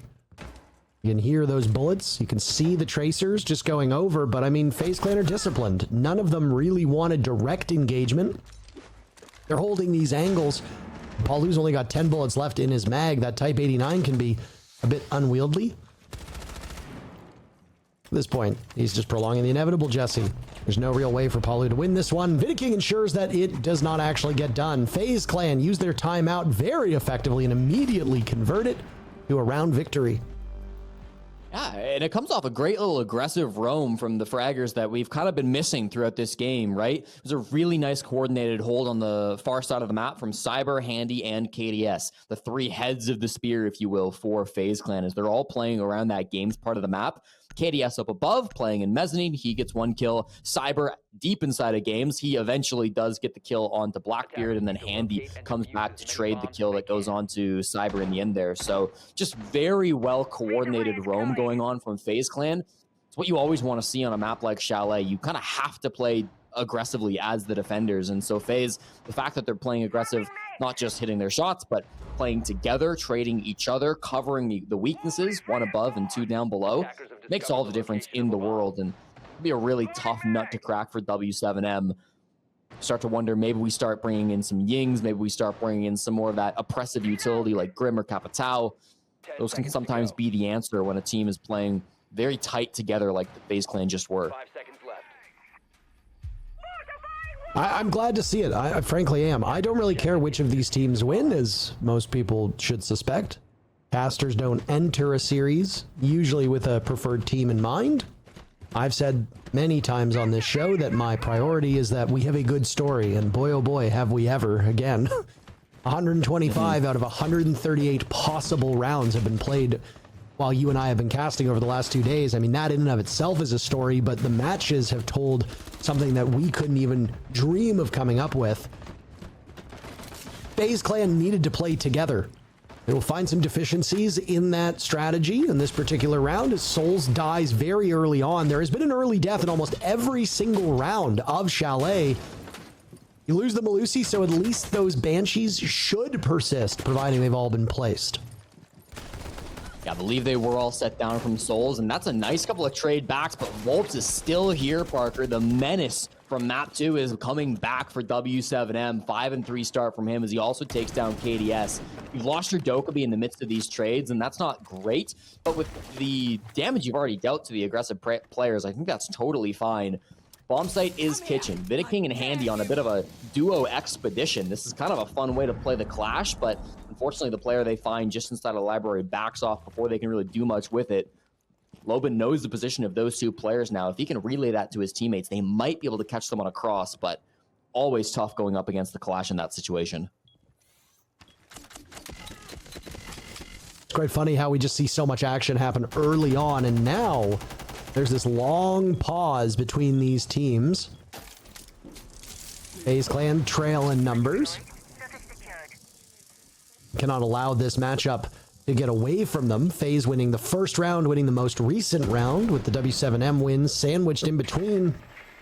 W7M take out Cyber. Things from FaZe Clan go even worse. They've got 2 gas canisters remaining. They've got a class shield up, but Jesse, things are dire. W7M have plenty of time to go directly at this bomb site, and that's what they're going to do. It's expending some forces upstairs as Vulps picks up a 3rd kill. Now it's Handy to take down Loban, but Paul Lu will trade him out, and the lead goes back to W7M. And just a fantastic round coming through from Vulps. He barely entered the building in that round. He did enter at the very end, which is where he got his 3rd kill to complete the 3K, but his early pressure, finding both Souls and KDS, I think were instrumental in making that round as easy as it looked. FaZe hoping to get aggressive past that point, tried to get that pick back, but it really is just some early frags that do go the way of W7M and start them off strongly in that. Soul's not even really an anchor, right? I mean, he's playing as the one player inside the bomb site. I think they thought that, I think Souls thought he would be quite safe with the castle barricades they had set up around, but it was very fast in them being able to open up those castles, and it really did catch the one anchor off guard for FaZe Clan.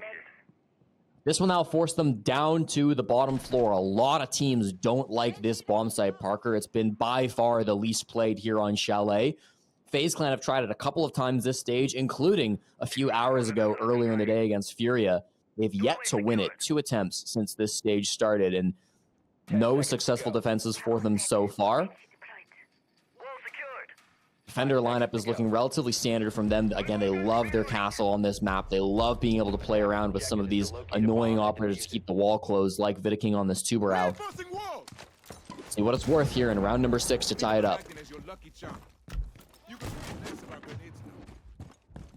Night Haven Labs, our first map, 3-3 first half. Consulate, our second map, 3-3 first half. We're staring down that same barrel yet again, Jesse. How exciting. Now, what has transpired after that first half has been pretty much the same in both of those maps. Nighthaven Labs, W7M started on their map on the weaker side. They go to the preferred side. They win all 4 rounds. FaZe Clan, they chose Consulate. They start on the weaker side. Side swap comes in. They go to their preferred side. They win 4 of the 5 rounds.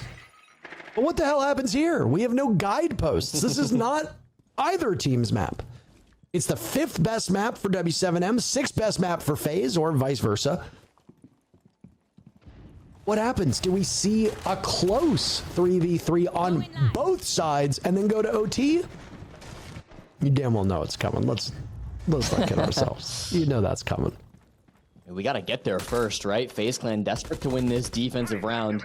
W7M really not entering the building just like they did in the last one. They know that they can play it kind of passive and they will be likely to be rewarded. There we go. Lobin does make the first move and he's inside of library to find Cyber. No more players on the top floor for him to find. We have souls in dining, but everybody else has retreated back to the basement. Adding some protection from grenades. FaZe Clan will play this slow. Again, early-ish action. 90 seconds left on the clock when that first kill came in, which by most maps measures is pretty fast, but on a map like Chalet that is friendly turf to the attackers, more often than not, at least more so than most maps in the map pool, that is early. So now W7M can work through this. They've opened up enough of that garage wall to be able to get in. They're tearing through all of the floor of main lobby, which just so happens to be the ceiling above the defenders, and it will give this FaZe Clan defense a hard time and, frankly, a difficult place for them to stand. So where are they? They're buried inside a blue at the moment. Zoto canisters have gone out. Vidaking has no utility left except for a nitro cell. Impacts still in pocket from FaZe Clan, but they won't necessarily do as much damage as they'd hope. Vidaking goes for the swing. At this point, it's the only real play that you have. You are boxed into this bomb site. You have lost most of your protection. You have to take these gunfights and narrow down the numbers. FaZe understands this. They're an experienced team. There goes the defuse kit being planted, though. Dotez dies, but Dots manages to pull it off. Dots is 0-2. He might go without a kill and only 2 deaths in this first half. Maybe not no kills, Jesse, as he does get on the board. FaZe Clan now pushing into this bomb site, getting repelled by W7M. That garage door opened up early on, proving to be a death sentence to FaZe. Now it's Lobin watching, but hold on a second. Handy's got a triple, a quad kill for Handy, but Paulu says no ace for you. Another round for W7M, and they put the first half in the books. Welcome to Chalet, Paulu. It might have taken 6 rounds, but he has the impact that's needed to be able to win that first half. A dominant game to come on through, and it really looked like Candy was going to save that. A relatively standard push, all things considered, coming through from W7M. They win the roam clear. They have some good entry coming through from Lobin. They spend a lot of time opening the floorboards. They get the plant down just inside the breach. I mean, it's all very bog standard stuff, but they execute it perfectly, and FaZe Clan just can't even get into their own site to stop that plant. Handy takes things into his own hands. He nearly wins that out for FaZe Clan to get the tie at half, but Paulu is lurking down through the blue hall. What a ridiculous position. Last time Paulu was here on Chalet was yesterday up against NIP. He finished that map 14-0 and 210 EPS. I said NIP up against Liquid, excuse me. That was the 2nd best performance we've seen in the SAL Stage 2 so far, barely losing out to Maya's 220 EPS game against Loud in the group stage. But still, the impact that Paulu has had in this map through the playoffs has been ridiculous. I was waiting to see when he would show up, and that 6th round is exactly when we got to see it.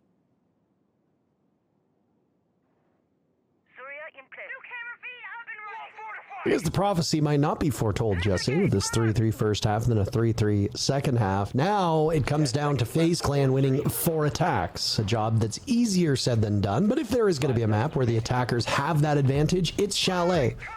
We don't need to cite the numbers again. We've done that a few times, and hopefully people have remembered that, yeah, Chalet is one of the 3 maps that tends to be favorable to the attackers, even if it is barely so.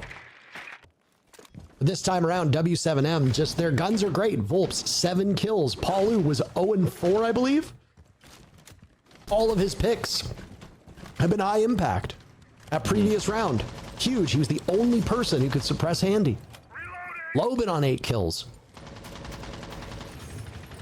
It's been a great performance by w7m. It's a shock to think that FaZe might not finish in the top 2, but I mean, they didn't finish in the top 2 in the regular group stage. So why finish in the top 2 in the playoffs? I mean, FaZe Clan have finished top 2 in the South America League for the last 5 stages, Parker. It would be a bit of a departure if they didn't make it back here. It would really break the streak. Vidiking in his professional career has never missed the playoffs of the SAL or Brazilian League. This would be his first time domestically not making it to the top 2 finish. But w7m are a fierce competitor and something that FaZe Clan haven't really faced the likes of before. Here on the top floor, the defensive side might be a little bit trickier for them, even if the stats do lean 50-50. Some teams just don't like this side, and Capital Bolt doesn't go exactly where Handy wanted it, but it's okay. Vulps taken down first as Cyber strikes with the Twitch gun. The Twitch gun, the 417? Dude, I blanked on the last second. You call it a Twitch gun? I literally next thing you know, you're going to be calling it the Lamborghini doorway on Coastline. We just make shit up. Why not? It's been a long day, Parker. I'm sorry. 125 of 138 rounds, okay? And we could go into OT here too, so... Zen-like patience of Loban, by the way. He potentially stares down Vidiking. I don't know if Loban turned his attention elsewhere because Vidiking was vulnerable for a period of time. Dots obliterating souls and w7m's lead will grow. Cyber is all the kills for FaZe in this round, and one of them happens to be Vulps. So high priority frags, and Cyber is excelling with the Twitch gun, as you pointed out. Loban's still under fire in kitchen, and now punished by KDS. FaZe Clan started off quite slow, but managed to find their footing. Dodez might knock them off stride. 4 players still alive, Jesse, with 25 seconds left. Yeah, and Diffuse gets in a really awkward spot, being held now by 2 players. Paulu gets one. It's a 1v1 for Cyber, but Dodez with the pistol is able to lock things down. Nice little swing to shut that out, and w7m taking firm control of this game. It's not a clean round. It gets messy. It gets crazy. It gets down to a 1v1, but the star fragger for w7m, Dodez, is the one to make it happen. Moves up to an even stat line and moves w7m 2 rounds away from the grand finals. That's what you like to see, right? Though, again, I do want a more competitive game. I just don't know if it will materialize. FaZe Clan is an interesting team to dig into. And I gotta say, all the credit goes to Ann Happen Laxing for what they've had to talk about, because there's so much about this team, so many layers, from the roles that they pick to how they avoid the meta. FaZe Clan, way back when, used to have shields as part of their identity on that old cameraman Mav Una roster, if you recall, many, many years ago, almost a full decade ago. They were one of the few teams that experimented with operator lineups at a time when things were pretty standard and you brought the same operators. They would say, no, we'll actually try to make a Finka work, before any sane person had ever thought that. Same with Monty, same with Blitz. They'd run a Blitz and you'd say, this operator is horrendous. Blitz's success rate on attack is like 5%. But they try to make it work. FaZe Clan were one of the first teams to run the recruits, if you recall, as well, quite regularly in their lineup. I don't want to call them meta breakers, but FaZe Clan marches to just the beat of their own drum, nobody else's. And all of the players can flex in and out of their roles. Very rarely are they defined by fragger or support. Their supports can frag, their frags can support. They're a great team. Sometimes they just have a bad day.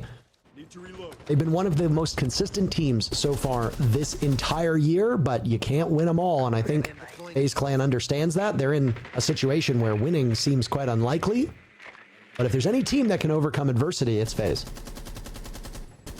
No matter what happens in this game, they'll still be at the Munich Major. They'll still be at the 2nd biggest event of the year. FaZe Clan hold the record for the longest streak of S-tier events, tied with Space Station at 9. Still want to win this game, of course, and that's going to involve clearing the top floor as Vidiking chucks in those Candelas, and Cyber, he's using that as a distraction to hit the site. 2 players go down to his hand, and that's going to provide a huge opening for FaZe. Oh, he almost gets a third over on blue, Jesse, but Vulps comes to the rescue and shuts him down. FaZe Clan's damage, though, has already been done to w7m. Hoping for series point, hoping for a date against Furia. w7m might have to wait yet another round for it, though. Does FaZe Clan still have utility? Not much, but there is still some. There'll be a mostly frag-heavy execute in the next minute. w7m is hoping that the gadgetry that they've put down before is enough to give them an advantage despite trailing in numbers. 1 in the basement, 1 above, and 1 on the main floor. They've got many different ways to deny this plant. Loban's hoping for the vert, but it's not in the smoke, Parker. He's missing it completely, and he dies. The plant did get stopped by a miracle. This round continues before we hit the post plant. Some life still for w7m.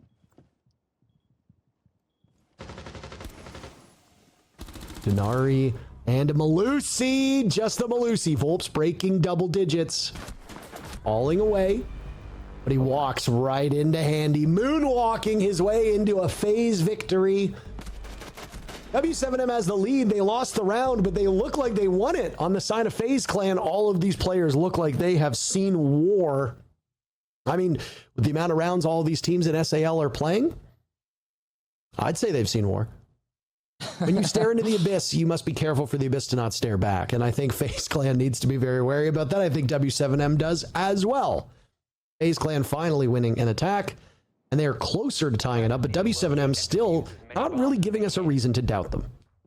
Yeah, I mean, in this series, the abyss staring back is named Vulps. He's been ridiculous on all 3 maps, and with that near clutch, he goes up into being the top frag here of the server.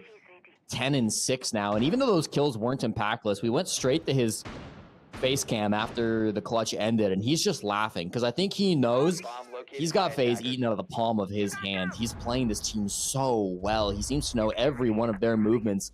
It's a brilliant play from Cyber that round. You can't take it away from him. It started things off quite strong on the bomb site, caught off the guard, the anchors of w7m, so it was a great start. The FaZe Clan eventually capitalized on, but the fact that such a strong lead can still get so close and so scary when there's a guy like Vulps on the other side of things. I mean, it's a very uncomfortable place for FaZe Clan to be in, and even though they win that last round, this game still feels like it's in control of w7m.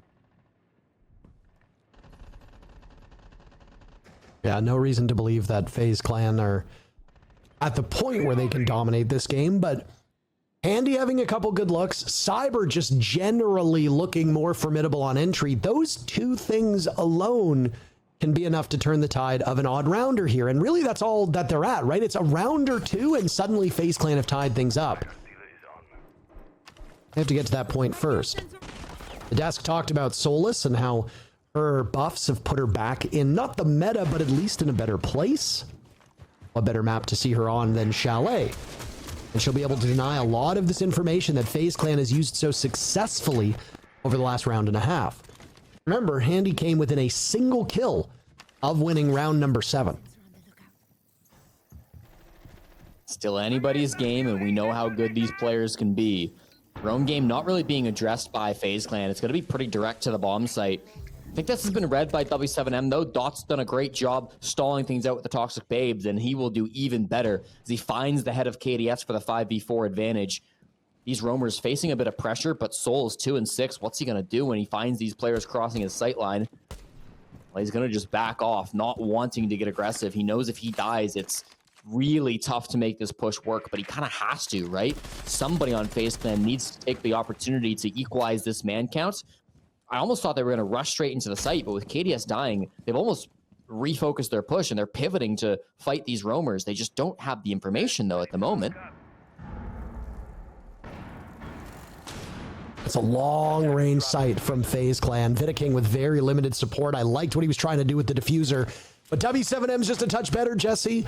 They read into this. KDS had done the job to open up some of this map. Vidaking taking advantage of what w7m thought was a backside hit, all while Vidaking marches in under the cover to try and get a cheeky quick plant off. FaZe Clan needed some offense surrounding Vidaking. They will get 1 pick, and they've got it down as well, so it's a 3v3 unless Loban can be retrieved. Diffuser will need to be picked back up on the side of FaZe Clan. That might be the hardest job at this current point in time. Doing that while managing the 30 seconds on the clock, that is a heady ask. That is tough. Dodes slaughtering Handy, Souls and Cyber now, the last two standing. Cyber's been getting better and better, aging like a fine wine. He will need to clutch out this round, or w7m moves to series points. Cyber taking some damage through the wall. w7m have multiple players involved in that one, and we might be screaming towards a conclusion as w7m takes a huge round and moves to series point.